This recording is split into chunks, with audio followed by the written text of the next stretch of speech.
Okay, students, we have already talked about the Gagne's 9 events of instruction, which can be taken as principles of instructional designing.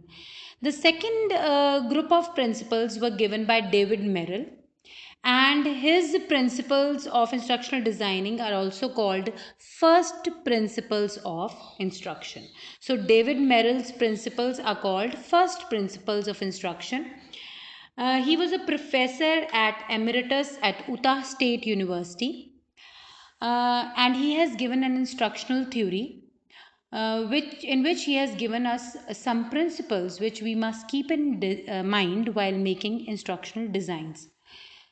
These principles, they can be used by the teachers, by the trainers and instructional designers for developing research based instructional materials in a manner that is likely to produce positive student learning gains.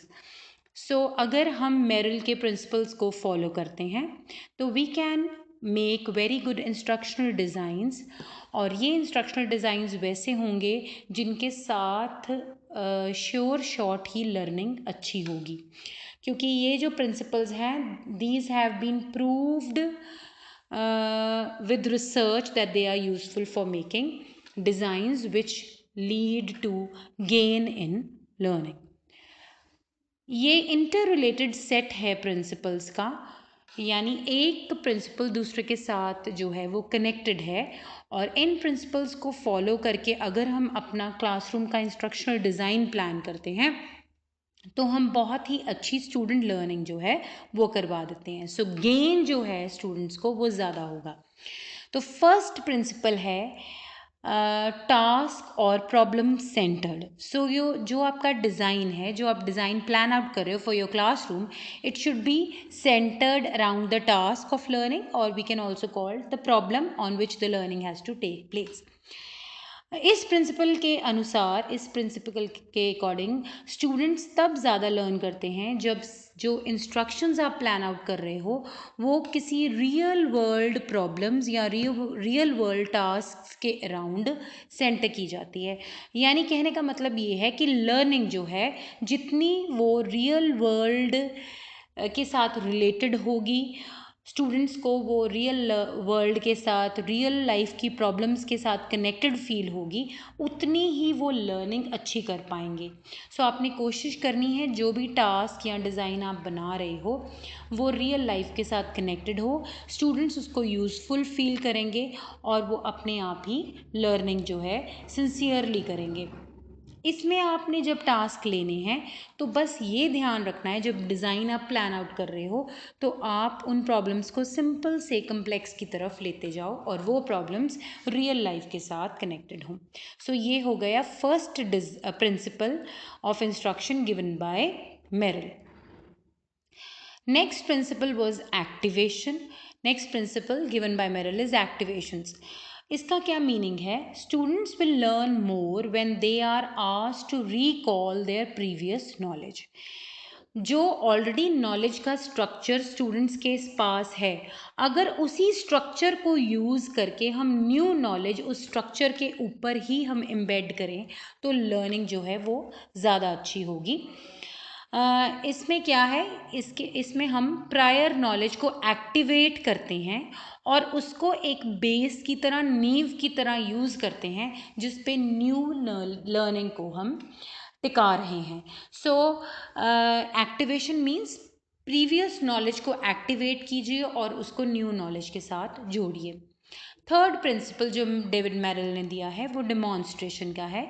Students ज़्यादा learn कब करते हैं? When we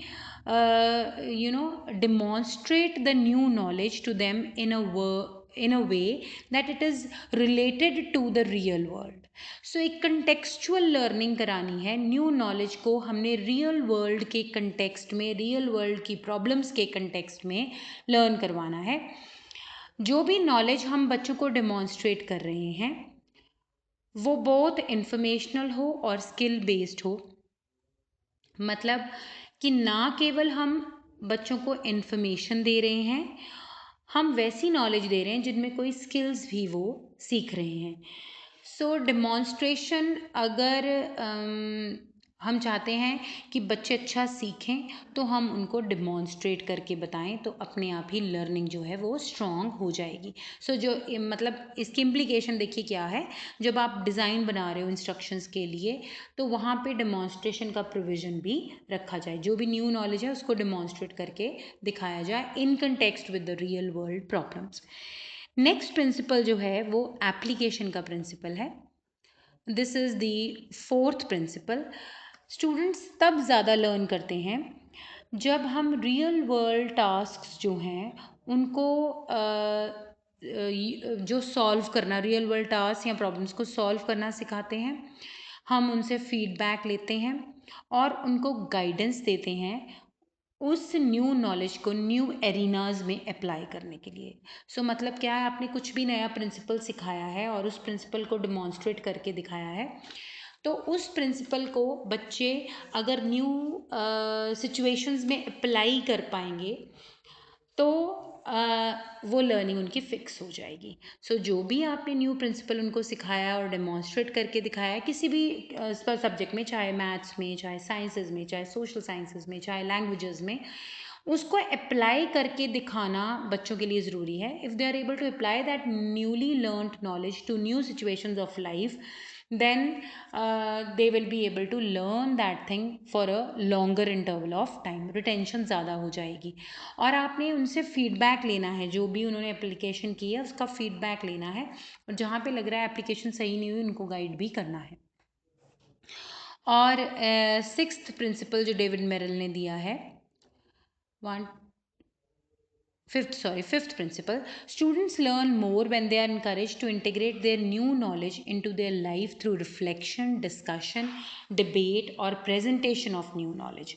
So integrate करना है। अब आपने जो उन्होंने न्यू सीखा है उसको कोशिश करनी है वो अपने लाइफ में उतार पाएँ, इंटीग्रेट कर पाएँ।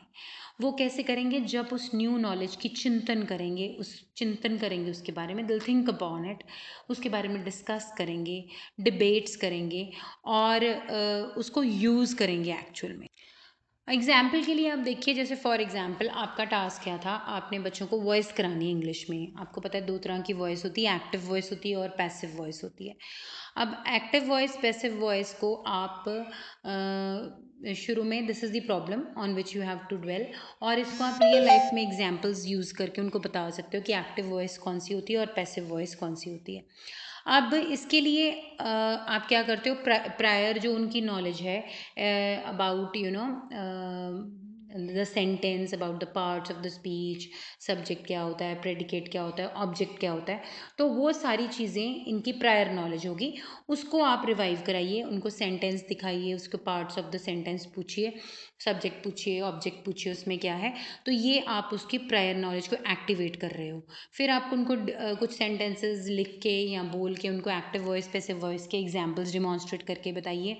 फिर उनको कुछ डायलॉग्स करवाइए जिसमें active voice, passive voice use हो रही है, और उनको कहिए कि इसमें से एक्टिव वॉइस, पैसिव वॉइस को वो जो है पिन पॉइंट कर पाएँ, कौन से सेंटेंसेस एक्टिव में है, कौन से पैसिव में है। और अब उसको you tell them to write something using active voice sentences और पैसिव वॉइस, या कुछ बोल के दिखाएं जिसमें एक्टिव वॉइस या पैसिव वॉइस उन्होंने यूज़ करनी है, या कोई भी ऐसा आप एग्जाम्पल आप सोच सकते हैं जिसमें आपने कोई कंसेप्ट सिखाया है, साइंस का कोई कंसेप्ट है, वो साइंस का कंसेप्ट आपने सिखाया, उसके लिए प्रीवियस नॉलेज को एक्टिवेट किया, फिर उसको डिमॉन्स्ट्रेट करके दिखाया, फिर उसको बच्चों को कहा कि उसको रियल लाइफ सिचुएशंस में अप्लाई करिए और उसको फिर इम्बाइब करें through the help of reflection और डिस्कशन, उसके ऊपर और डिस्कशंस क्लास में करवाइए।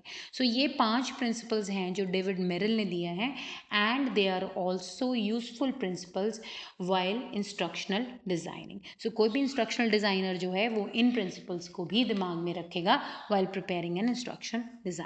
Thank you.